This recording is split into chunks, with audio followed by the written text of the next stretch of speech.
पागटा पूरा अलग प्रकार। नमस्कार, जय जगन्नाथ। मु लिपु। आज आहरी गोटे फ्रेश वीडियो को आपण मानक स्वागत। वर्तमान मु अच्छे आम स्मृति घरे सकाल सकाल आसी। वर्तमान टाइम 12टा हेलानी।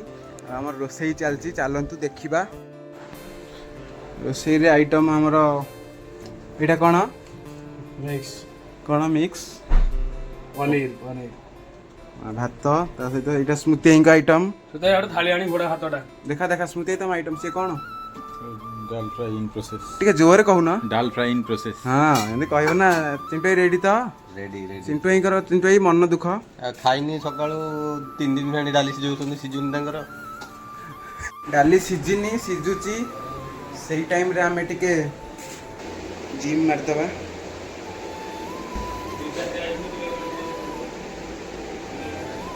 छुरी धरिकी मु आसीगली कदली पत्र आनियाकू।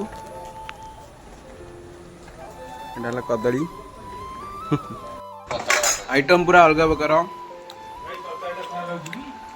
केते आइटम देख हम रोसे सर जाइए। आज बड़ रोसे मिक्स पनीर पिंटू आई, दाल फ्राई स्मृति आई, तमें पापड़ बस पापड़ आम कदली पत्र आनी। आ वीडियो भल लगी जय जगन्नाथ। कषाटा भोजी कषा है रोच स्मृति रोच।